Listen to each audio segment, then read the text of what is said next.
Earlier I talked about 4 words. You may recall I said lush, lash, rush, rash. These are the 4 words that I said, and I included the meanings of each of these words. So there are many meanings with just these 4 words. So for example, if you look at lush, lush is, it's kind of like an onshitsu, green, like a greenhouse or a tropical garden. You know, you go into a tropical garden and the humidity is high and there are lots of plants and trees and you can smell the earth and the dark and the green. That's very lush, healthy green, okay? Full, wet, fragrant, like a tropical garden, okay? Another slang for lush is an alcoholic. He's a real lush, which means he drinks a lot. And then, of course, we have lash. So the shape of your mouth changes from the U, lush, to lash. And for example, you can tie something to something else with a rope. That is to lash, to tie together. Okay? It also means to attack with force. For example, the storm lashed the boat on the open sea. Okay? To lash also means to whip. Psh, psh, psh. Okay? And, of course, eyelash. Eyelash, no lash. Okay? And then we have rush. To rush means to hurry. Okay? And it's also a kind of plant, a bulrush. You can find it in a marsh, like a shitsugen. I don't know what they are in Japanese.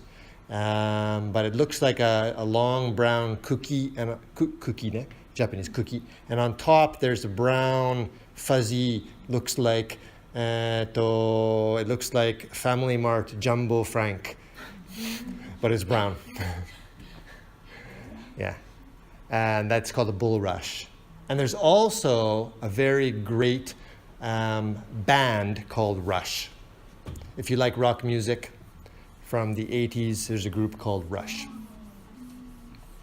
Rash, as I'd mentioned, is the last one I mentioned first. It's a red, swollen area on your skin. So if you have an allergy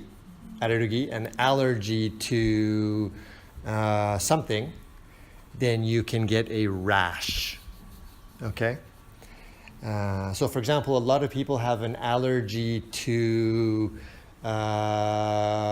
cleaning detergent, you know, the shoo for cleaning up, right?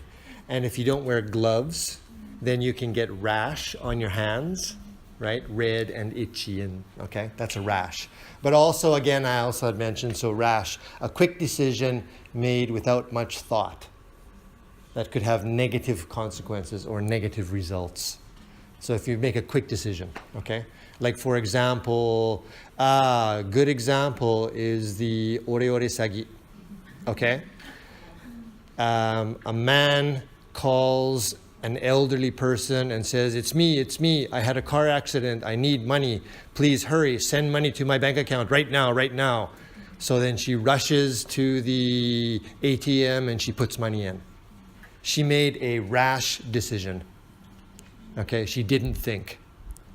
Okay, so all of these, just the U and the A and the R and the L have so many different meanings. So it's important to be able to pronounce correctly, especially these L's and R's. Difficult for Japanese, but your goal, your purpose in taking these seminars is to become a better English speaker. And why would you want to become a better English speaker? Not to speak to more Japanese people, but to speak to English speakers, right? So if you want to become a better English speaker, to speak to more English speakers, they need to understand you. So pronunciation is also very important. And L's and R's and U's and A's can be a challenge for Japanese people because the Japanese language is not so different. Dash, dash, dash, dash. And that's all I have to say. So I hope you enjoyed the seminar, and we look forward to seeing you again. Okay, if you, I don't know, you can do whatever you like with this. You can email it, or if you guys want to take a shamen, you can take a picture as you like.